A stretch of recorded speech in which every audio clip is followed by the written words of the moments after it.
Hello everyone, this is Mac here and I welcome you all to my YouTube channel which is called Mac Vlogs. So, Mac is again back after a very long time as you know.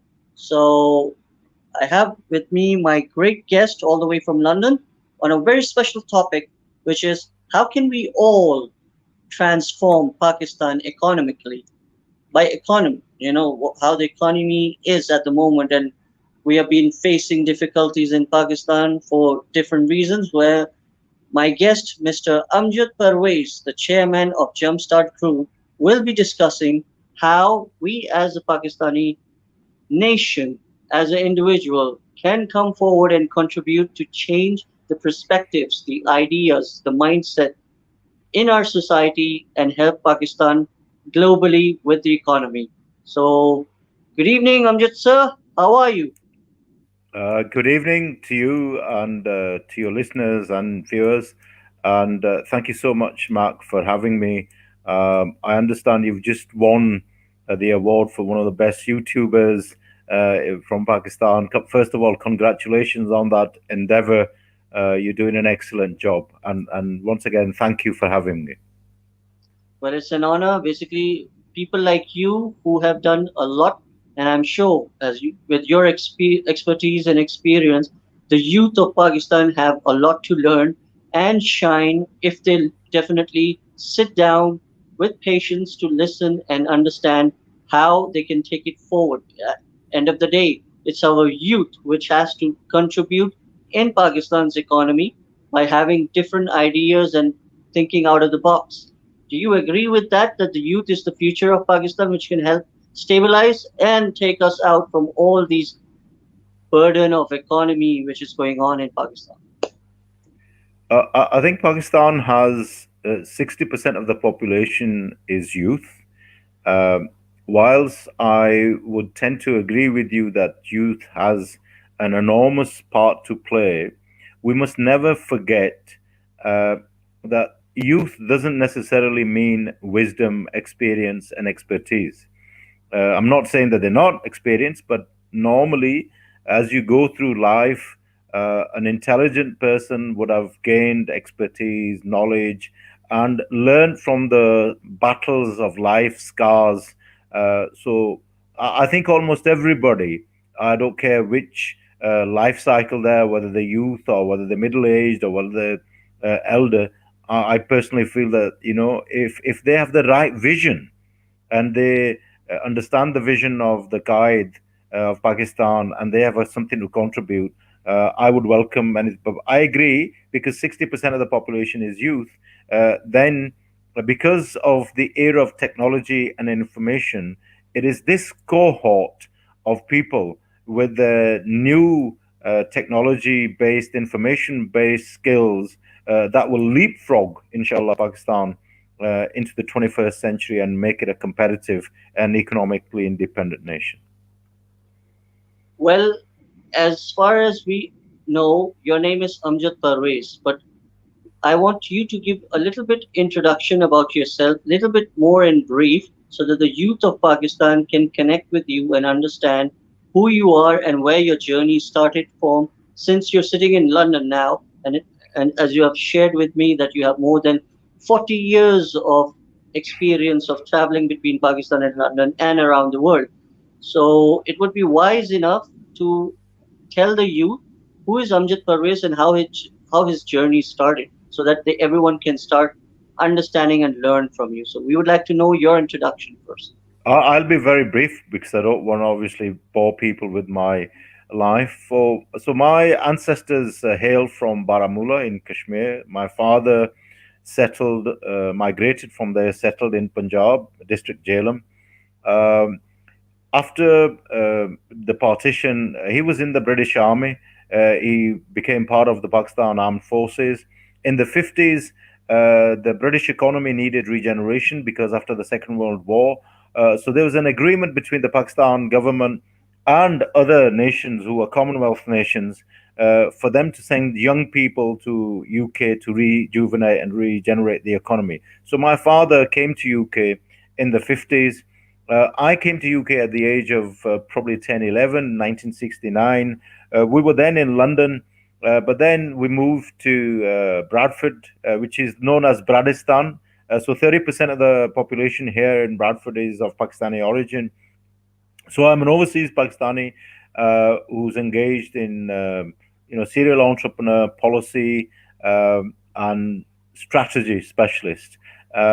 So graduated in 83, 84, specialized in marketing, went into finance, set my own business up around about 84, which is probably one of the largest food service companies. We have probably nine other companies, but I've worked with governments here, both in education, health, entrepreneurship, regeneration, etc., etc. Why did I get involved with Pakistan? Why would somebody who's thousands of miles away, living a prosperous life, why would they want to get involved with Pakistan? Sir, I think a lot of people ask the same question to overseas Pakistanis. कि आप लोग, why are you genuinely pagal about Pakistan? Uh, and Mhm. my answer to that is quite simple. We call our nation motherland.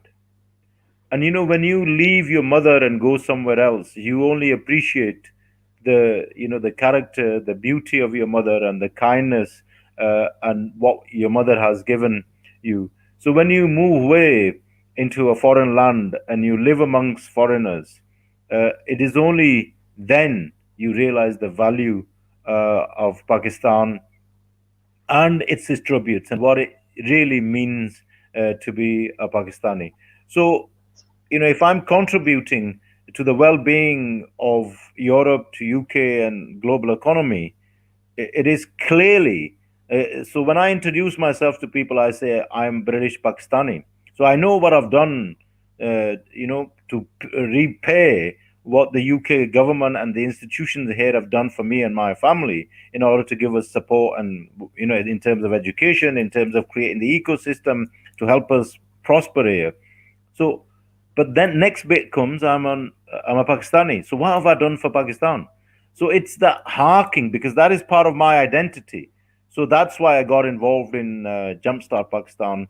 So I could do my bit, right? And the title of today's program is how can individuals help to rebuild Pakistan economically, and that's my bit. Is becoming chairman of Jumpstart and maybe encouraging other people to stand alone and rather than depending on government all the time. Yeah, हमने क्या किया, this, that, the other. Right? What are you doing in order to make Pakistan great? And I've taken that responsibility through Jumpstart Pakistan. Well, what are your thoughts about the current government, which has withdrawn the rights of overseas Pakistanis for voting?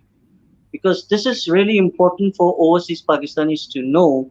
Because a person like you, who is an overseas Pakistani residing and living in London and contributing towards Pakistan's economy, right? So, in that scenario, if Pakistanis are not given the right to vote, and be part of the system in Pakistan. Basically, as you all know, and I know, that overseas Pakistanis have been contributing very much through their remittances and for the investment purposes to bring down their money to Pakistan, right? So they want to be part of the system. But now this current government don't want overseas Pakistani to vote. So if they won't vote and they won't have the right, how will they bring the economy to a level where Pakistanis can flourish in Pakistan? Okay, so that's an interesting question, and for overseas Pakistanis, is quite an emotional question to ask. So I'm gonna give you a detailed question, so you're gonna have to bear with me, right? Because this is a very deep, and there's a lot of misinformation and disinformation on this point. First of all, overseas Pakistanis with dual nationality or not, by the very constitution of Pakistan, have the right to vote in Pakistan. So Mhm. I am not begging any government to give me any right which I constitutionally do not have. Right? So it's my alienated right to have that vote. Okay, that's number one. Secondly, a lot of people draw this number of $31 billion worth of remittances that the overseas Pakistanis send to Pakistan.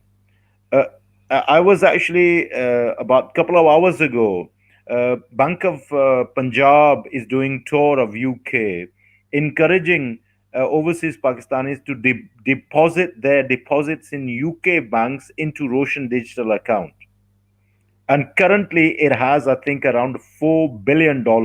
In just a year, it's gone to $4 billion, right? Mhm.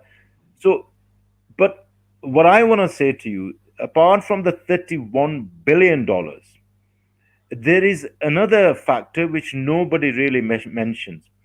Sir, wherever you go, in whichever part where overseas Pakistan is associated with, whether it's a village, whether it's a town, whether it's a city, whether it's a region, these people are contributing to the very fabric of society through building masajid, madrasa, schools, hospitals, taking care of the poor.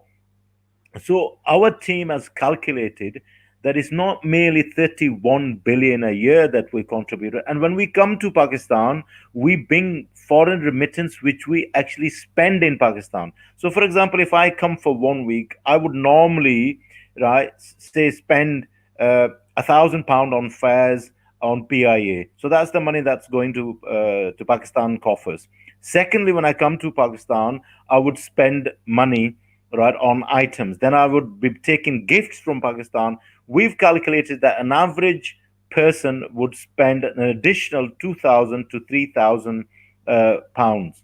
So if you take overall contributions, we are contributing anything between 75 to $100 billion a year. Mhm. Right? So why, sir? Now you need to know what is happening with that money. That money, people say to me, oh, you're actually bringing that for your relatives. You need to spend that. Yes, but it goes into Pakistan banking system, and it is seen as foreign reserves to bolster your economic problems that you've got. And 70% of that 75 to 100 billion is lent to the government to pay their bills. So for every pound that I send into the bank in Pakistan, through fractional banking, that bank can lend another 10. So if we're sending, say, 100 billion, you times that by 10. So that's 1,000 billion worth of money that the Pakistan government can borrow from the banks, right? At a guaranteed rate, which you're not borrowing from foreign people. So why has this government, uh, so-called imported government, uh, done this? Because you see, the argument, Mac, is used that the overseas Pakistanis do not understand the niceties, or they do not have the knowledge of what is going on in Pakistan. So sir जो इनका सरदार है बैठा हुआ London में, right? So the person who is so-called leader is sat here in London making decisions about Pakistan. The whole cabinet comes here and takes orders from him to be, made upon the people of Pakistan. And lastly, I would say, in the age of information, and overseas Pakistanis not only understand the system of Pakistan, but they understand global world systems. So they are better aware. So they cannot hoodwink them. This is the problem. They're aware and they know where the overseas Pakistanis are going to vote and how they're going to influence other. And that is the reason, right? They cannot do their evil work, and that is why they're stopping our vote. As far as I'm Mhm. concerned, right, they're stopping our constitutional right to vote. My next question to you, sir, would be that every time we keep on hearing whenever the government comes into power that they have to go to IMF. So why can't Pakistan be a self-reliant and self-believe that they can be like some countries which are, I can give you an example like Iran or some other countries as well, that Pakistan, when will the time come where the youth can decide themselves that the country should not be going towards lenders to for the loan on IMF or Asian Development Bank or World Bank? Name the institutions where Pakistan is always running towards them for take them out from this crisis. So where how do you see the future of Pakistan so that the youth can understand that why do we have to run towards all these institutions and why can't we grow something for the future generations where Pakistan don't have to beg, because as someone said, right, beggars cannot be choosers. That's a very interesting question, and it's a very deep question, and it is not a short term answer to that. So let me give you a perspective. Uh, w- and we've got to understand that why is it that some nations like Japan, who have got no natural resources, and they import all their natural resources, what they require for the industry, right, to grow their economy. They, I believe, are the third largest economy in the world. If you look at the Netherlands, which is the Dutch and that area in Europe, uh, they again have almost no resources. They're reclaiming the land from the sea, and they're probably, in terms of agriculture, in terms of seeds, in terms of floriculture, they rule the world. In terms of frozen food, they rule the world. So it is a proven fact that nations who have relatively no ingredients of their own, natural resources of their own, right, can prosper. So the question really is, why is it that a country like Pakistan, which is probably one of the most strategic countries on planet Earth, it has almost everything in abundance. So if you go to the northern areas, we have 12 of the highest peaks in the world of the mountains. We have the biggest glaciers on planet Earth. So if you start coming further down into Hunza and into Sawat and into those areas, we have 8 growing seasons. So that part of the area is almost like Spain, Portugal, France. So you can grow all the soft fruits and floriculture or what Netherlands is doing. Then if you come further down into Patwar, where I come from, which is District Jhelum, and that area, that is semi-tropical. So you can grow even exotic, plants, etc. We have kind of more sunshine than even in winter. It's cold, but we have sunshine.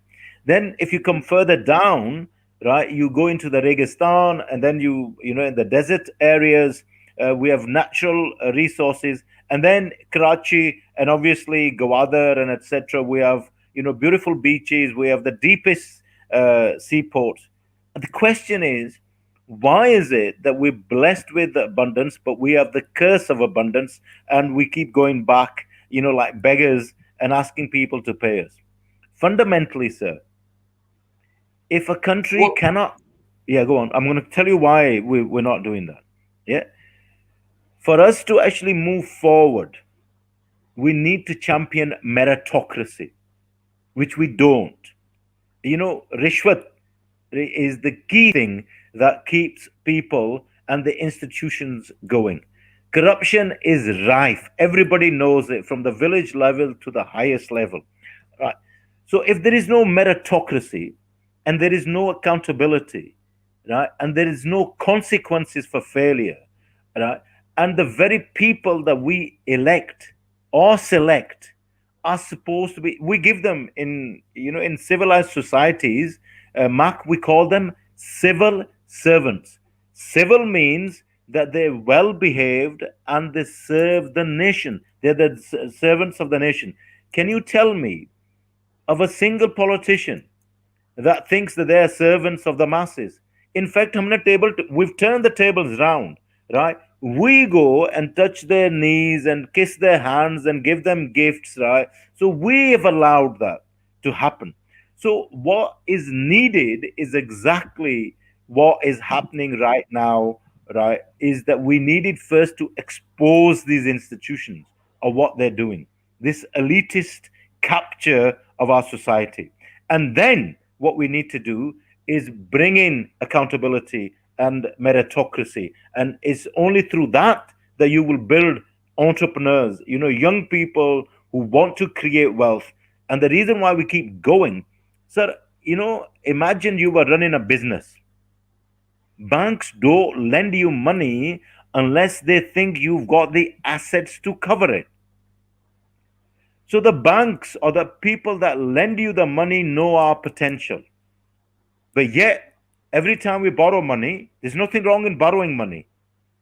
But you've got to borrow money. If you're borrowing money at 10%, you've got to at least cover that expense of 10% and make at least 15%. So you've got 5% profit to grow the economy. So next time, you don't go and borrow the money, right? And you lend money next time. So I think this is my analysis of it. Do you agree that the talent which Pakistan have can change the life of many people in Pakistan by contributing economically? Or only the talent is enough, or they need something more like direction and the vision, which I believe that without the direction and the vision, the talent is useless in Pakistan. I think in terms, can I just give you? I think there's somebody talking. I'll just close that off. Just give me 1 sec. Apologies.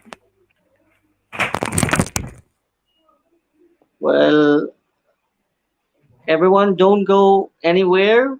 Mr. Amjad Pervez sir would be back in few seconds. He had little annoyance on his backside. Here he is. He's back again. So nothing to worry. And we are going to be continuing with the same question. Amjad sir, is the Yes, go talent on. enough, or we need the vision and direction in our youth to take this country forward globally? I believe without the direction and the vision, the talent is useless in this country. So I think the talent, the vision, and the direction have to go hand in hand to make Pakistan prosper economically. Okay, so whether you're an individual or an organization or a family or a company or an institution or a country, you must begin with the vision, Mhm. because without the vision, you will be all over the place. So the fundamental problem that we've had in Pakistan, that we've not had the short term, medium term, and the long term planning horizons. We did in the 80s, we did in the 70s when we had the 5 year plans. And, we talked about meritocracy, accountability, and transparency. We had that. And Pakistan was one of the most prospering. It was known as the tiger economy, right? But then, obviously, during the Bhutto regime, when things were nationalized, we had the flight of entrepreneurs and flight of capital from Pakistan, and the rest, as they say, is history. So fundamentally, what does vision mean for the government? It means that for every sector of society, whether it's education, whether it's health, whether it's industry, whether it's infrastructure, there needs to be robust, researched policies. Those policies, when there's a cabinet, obviously, in a government. So in government, you have the interior minister, you have the minister for finance, your minister of planning. All these people have these ministries. If these ministries are not on the vision, or if they're not together, then how can they prosper? They will be pulling in different directions. So if we have a true policy of education and industrial policy, then the universities know exactly where we're going, right? They know exactly. Then the students know that Pakistan wants to be. We are here now, and in the next 15, 20 years, they want to be there. So it's a classic management theory. Where are where do you want to go, and how do you get there? And the vision gives you that, right, that pathway, that strategic alignment of your journey. But I think the key to getting there, apart from having the policies and the vision, is what I said earlier on. You need transparency, meritocracy, and accountability. These are the three things that we've not had in Pakistan. Thank God that the nation has woken up, and we know that this is exactly what we want. And inshallah, we should never be pessimistic. Pakistan Let's will, hope so. inshallah. And So whatever you said that can be implemented. I think it's up to us though. Jumpstart Pakistan, when we interacted from 2014 currently, we realized that the government institutions, right, did not have the short term, medium term, long term policy. That didn't stop us, right, for creating our own. So we actually at Jumpstart Pakistan have our own alternative industrial policy, which we actually, we think it's not just the job of the government to implement industrial policy. How does it do it? It does it through engaging with the entrepreneurs. And I think what we need to give the message to the youth is don't just wait like the government is waiting for handouts from IMF and the World Bank. Create the wealth by being adopting entrepreneurialism. Go in your village and see what the problems are. Go in your city and see what the problems are. Look at the problems in health, in waste management, in water, in infrastructure, right? All these problems are potential businesses which will give you employment, which will give you profit, which will give you wealth, but it will also propel Pakistan to utilize its assets and its mineral resources to become a great country. This is the last question from my side. That over the years in different eras where you have seen your life stages, where if I go back, even I wasn't born at that era, maybe you can say 60s, the 70s, the 80s, the 90s, the 2000s, and now we are sitting in 2022.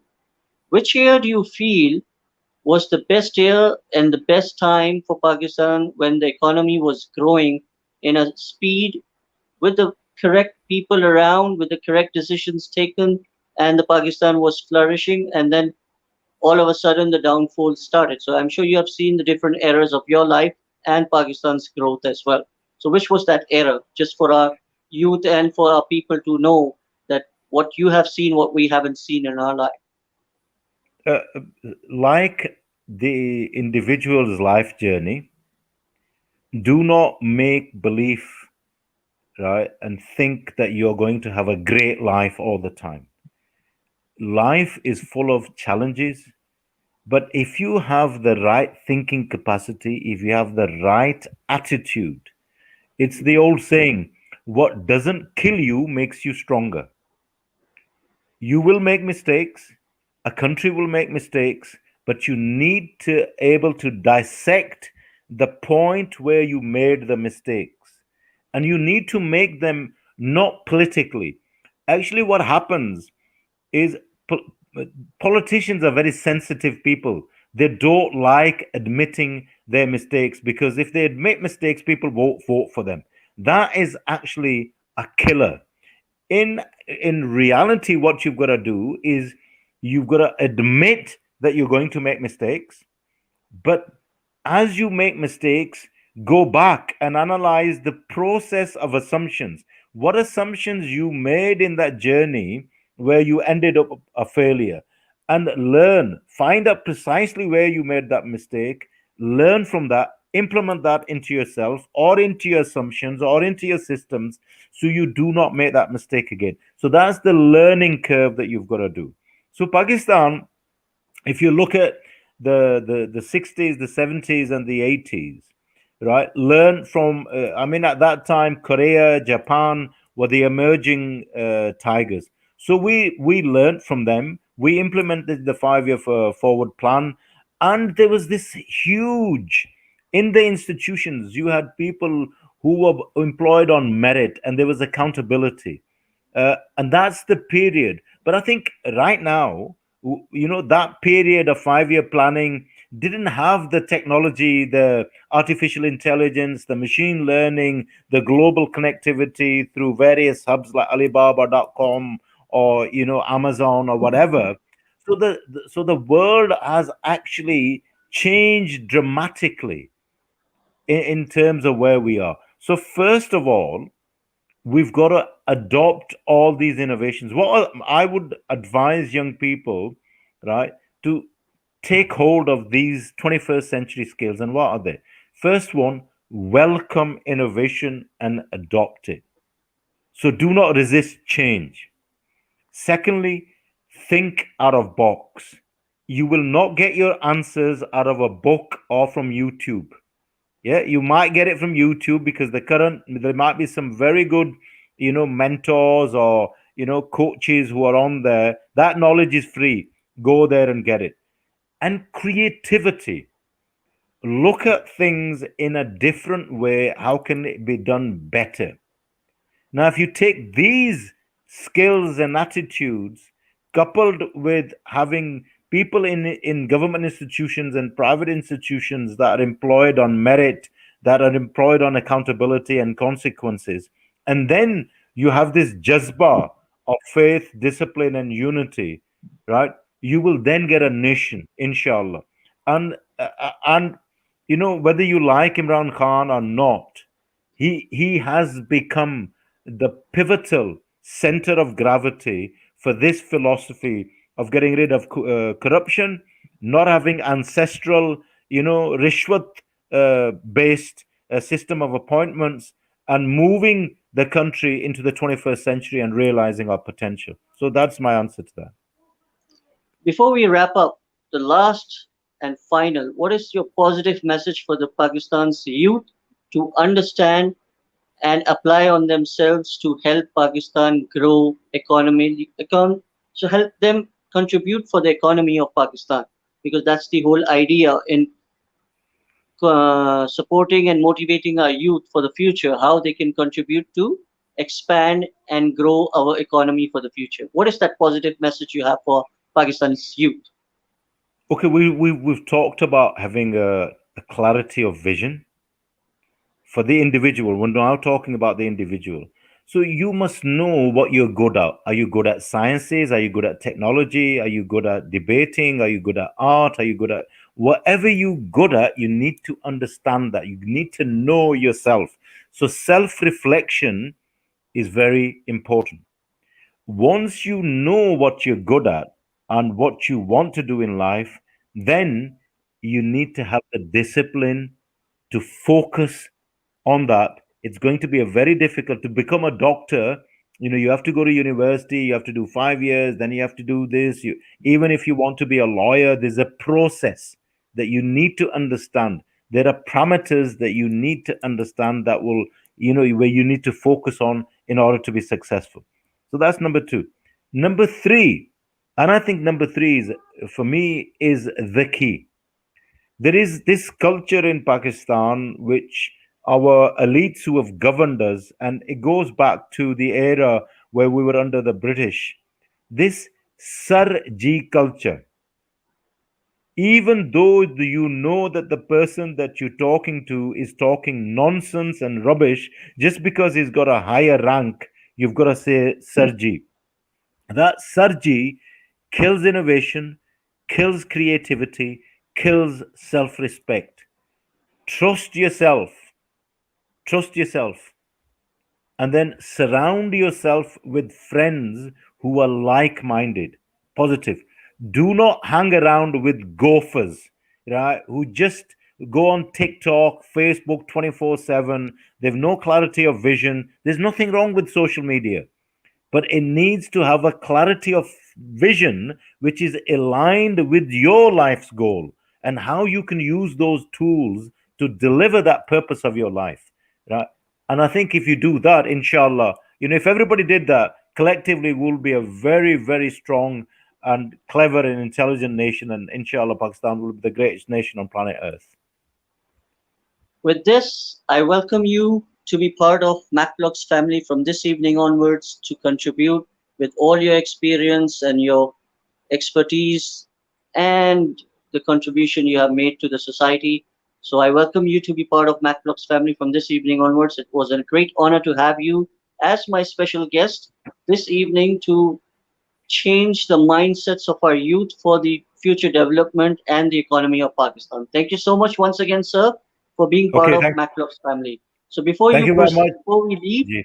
a small request, a small shout out, which I always ask all my guests, if they can give a little bit in their voice, in their words, just to give a free small shout out for MacLogs by saying if everyone can subscribe, share, and like MacBooks from your side, please.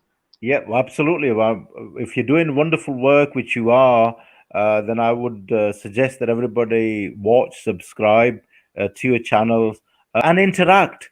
Don't just watch, interact, and get involved. And I think more than anything, you need to move from talking to action. We need to get some. I think the next phase of your from vlogging, you will need to have some project-based actions where we build businesses that create wealth and employment for Pakistan and for the youth of this country. Thank you so much. Allah Thank you Hafiz. so much once again, Amjad sir. It was a great honor once again to have you part of MacBlogs. So everyone, this was Mr. Amjad Pervez sir, all the way from London, as my guest speaker today on a subject and a topic which was very important for Pakistan youth to understand, that why we as an individual really need to transform economic, how we can transform the economy of Pakistan. So if you haven't subscribed or shared or liked MacBlogs yet, so please go on and just press the button on subscribe MacBlogs and keep on sharing this video so that we can help change the mindsets of our youth. Thank you so much once again. Take care. God bless you all and keep smiling and be healthy. Assalamu alaikum.